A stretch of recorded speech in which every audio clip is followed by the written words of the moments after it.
بسم اللہ الرحمن الرحیم۔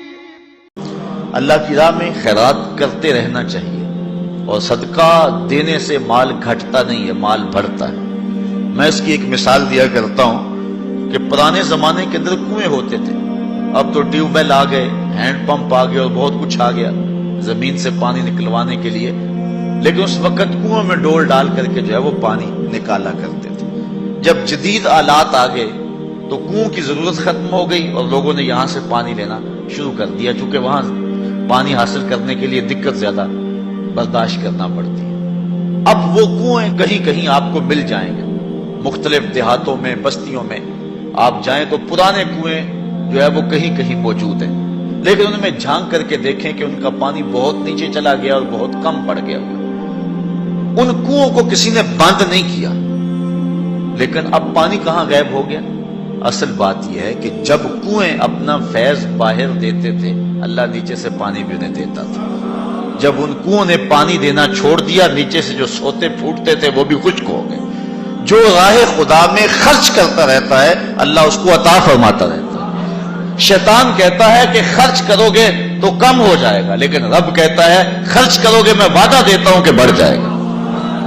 اب اللہ پر اگر کسی شخص کا پختہ یقین ہے، پختہ یقین، تو پھر جو ہے وہ اس کو خرچ کرتے ہوئے یہ احساس کبھی نہیں ہوگا کہ اس سے میرا مال کم ہو رہا ہے، صدقے سے میرا مال کم ہو رہا ہے، ایسا ہو نہیں سکتا اگر پختہ یقین ہے۔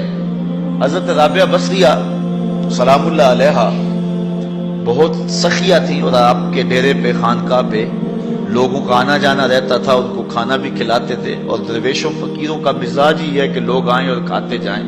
بابا بلے شاہ فرماتے ہیں ایٹو کھڑک کے دکڑ وجے تتا ہووے چلہ، آن فقیر کھا کھا جاون راضی ہووے بلہ۔ حضرت غوث اعظم سیدنا شیخ عبد القادر جیلانی علیہ الرحمہ فرماتے ہیں آدھی فقیری جو ہے وہ خدمت خلق ہے، بھوکوں کو کھانا کھلانا اور ننگوں کو لباس پہنانا، آدھا فقر یہ ہے، آدھی فقیری یہ ہے۔ کسی نے کسی درویش سے پوچھا کہ فقیری کیا ہے؟ کہا فقیری خدمت خلق کا نام ہے، یہ گدڑی اور دلک کا نام نہیں ہے، یہ فقیری خدمت خلق کا نام ہے۔ تو حضرت رابعہ بصری کہ ہاں مہمانوں کا آنا جانا رہتا تھا۔ ایک دن خادمہ نے بتایا کہ 5-6 مہمان آ گئے اور صرف دسترخوان پر ایک ہی روٹی ہے، گھر کے اندر باورچی خانے میں صرف ایک ہی روٹی ہے۔ کہا جاؤ اس کو بھی اللہ کی راہ میں خیرات کر دو۔ اب عقل تو یہی کہتی ہے کہ روٹی یا کچھ اور کہیں سے مہیا کی جائے اور مہمان نوازی کی جائے، لیکن یہاں اذعان دیکھیے، یقین دیکھیے۔ حضرت رابعہ بصریہ نے کہا کہ اس کو خیرات کر دو۔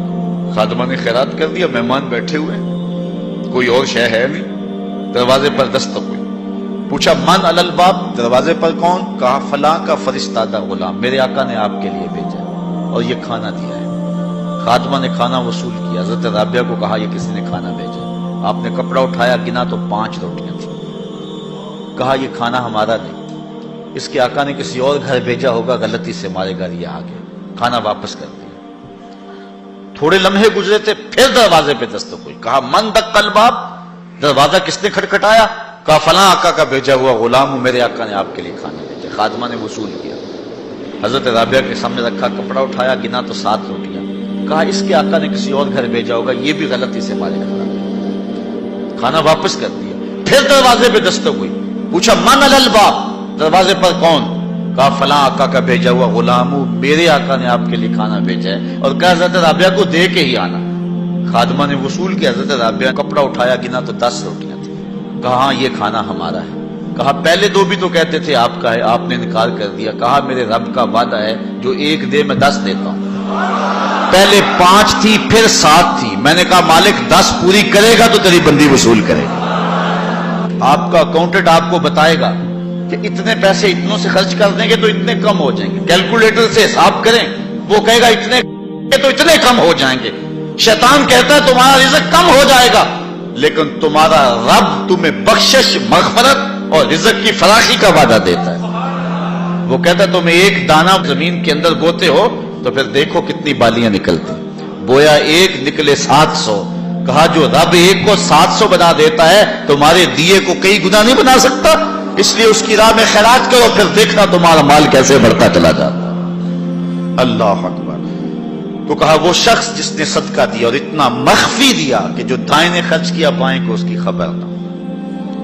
اور ساتواں شخص، خوش نصیب شخص، اللہ ہمارے اندر یہ سارے وصف پیدا کرتے ہیں۔ اللہ اکبر۔ ایک شخص نے اپنی بیوی کو طلاق دے دی، یہ دیکھیں یقین علماء کا، ہمارے بزرگوں کا، اپنی بیوی کو طلاق دے دی، اور طلاق کن لفظوں سے دی کہ اگر میں جنتی نہیں ہوں تو تجھے طلاق ہے، اگر میں جنتی نہیں ہوں تو تجھے طلاق ہے۔ تو اب علماء سے پوچھا کہ طلاق ہوئی ہے یا نہیں ہوئی؟ علماء کہنے لگے ہم نہیں بتا سکتے، چونکہ طلاق کو معلق کیا گیا، تو اب ہمیں تو نہیں پتا کہ تو جنتی ہے یا نہیں ہے، اب ہم اس کے بارے میں کوئی رائے نہیں دے سکتے۔ قاضی ابو یوسف علیہ رحمہ، امام اعظم امام ابو حنیفہ کے شاگرد، ان کے پاس مسئلہ گیا۔ آپ نے شخص کو بلایا، کہا کبھی ایسا ہوا ہے کہ کسی عورت نے تجھے دعوت گناہ دی ہو اور تو نے کہا ہو میں اللہ سے ڈرتا ہوں؟ اس نے کہا ہاں ایک مرتبہ زندگی نہیں ہوا۔ کہا تیری بیوی کو پھر کوئی طلاق نہیں، اس لیے کہ حضور نے فرمایا ہے کہ وہ شخص جس کو کسی عورت نے دعوت گناہ دی اور اس نے کہا میں اللہ سے ڈرتا ہوں، فرمایا کل قیامت کے دن جب کوئی سایہ نہیں ہوگا یہ بندہ عرش کا سایہ پائے گا۔ تو کہا پھر پکی بات ہے کہ تو جنتی ہے، تو جہنم میں جا ہی نہیں سکتا، چونکہ یہ رسول اللہ کا وعدہ ہے۔ اللہ اکبر۔ تو اتنا یقین تھا ان باتوں پہ ہمارے بزرگوں کو، اس لیے کہا یہ حضور کی حدیث ہے، اگر یہ بات ہے تو کوئی طلاق نہیں ہوئی۔ قاضی ابو یوسف نے فتویٰ دیا۔ تو یہ دعا کریں کہ اللہ تعالیٰ یہ 7 اشخاص کے جو اوصاف ہیں جن کے بارے میں وعدہ جنت ہے، اللہ تعالیٰ ہم سب کو نصیب فرمائے۔